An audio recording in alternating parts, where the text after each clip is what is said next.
Hey everybody, it's BP1 here from Britpop's React. Today's video is the Madeira cable car ride 2023 that I took in August. You can see big queues here. We'll get into that in a bit, but in today's video I'm going to give you some really top tips, lots of info around having this ride. So here you can see I'm getting onto a cable car, which is very nice, tinted windows, very modern cable car with windows that are open, and you can put your camera out the window if you're like me with my Insta360, or just a real pleasant ride. You get 7 people in one of these cable cars.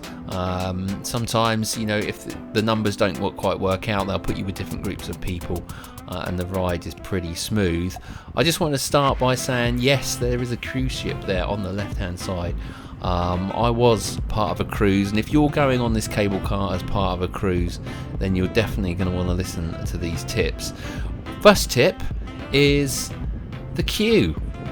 Make sure that you buy your tickets for this cable car online, okay? So if you're going part of a cruise, make sure you do this and get your tickets online, okay?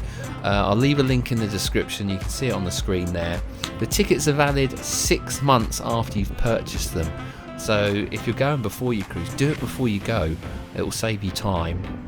It gets emailed to you on a with a QR code, and then you can use that QR code when you get to the terminal. Otherwise, you'll have to stay in the queue. There's 2 queues at the terminal. The first queue is the ticket queue, which was around, I think it was looking at about 20 minutes to half an hour queue just to get your ticket, and then you had to join the boarding queue. Now, the boarding queue was just over an hour we were in that queue, which is a very long time. So I was thankful that I did purchase our tickets online so we could go straight into that queue. Otherwise it would have been another half an hour and an hour and a half. So that is the first tip of the day, but it is well worth it, everybody. You'll see the screenshots here. We had a beautiful day in Madeira. It was about 28 degrees Celsius, lovely and warm. Great views. You get a spectacular view. I mean, you're getting a bit of the view here from, you know, my camera, but nothing beats actually being in it. It's very quiet. All you can hear the birds, the roads. It is awesome. So I thoroughly recommend doing this journey. Now, a lot of people do this journey because they want to go and do the wicker basket run, which is a traditional run of 2 Madeira, I don't know, people dressed up in their traditional gear, coming down the mountain in a basket. It's something we wanted to do, but we knew that the queue was so big going up. To get up there, how big was the queue going to be for the basket ride back down? And I tell you what, again, 2 queues, a queue for your ticket, a queue to board. Now, we stayed in the queue to get a ticket, which didn't take long actually, it was about 10 minutes. And at that point, their card machine wasn't working, and we had to pay via euros, which we didn't have any at the time. So we thought, okay, let's go to an ATM.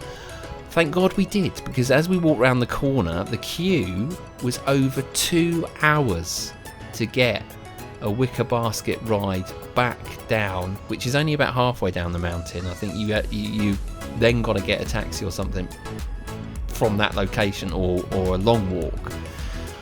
And we didn't want to spend 3.5 hours in Madeira queuing. I mean, look at the views. We just wanted to enjoy ourselves, so we ended up going to a lovely little restaurant.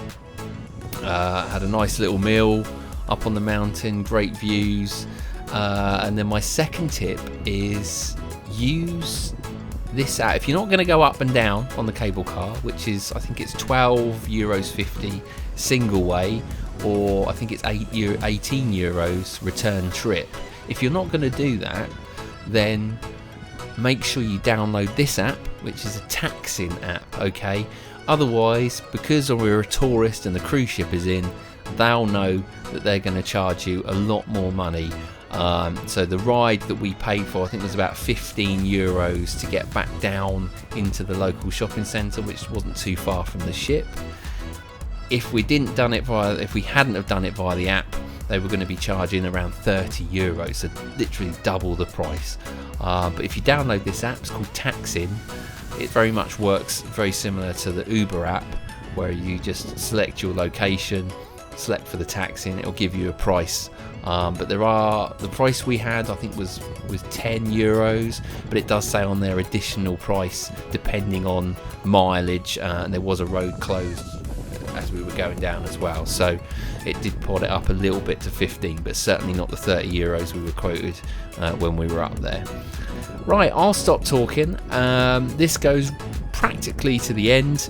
It doesn't go right to the end because obviously I had to bring my camera in out the window and get off, but you'll see pretty much, and you can just enjoy the views, enjoy the music, and thanks for watching.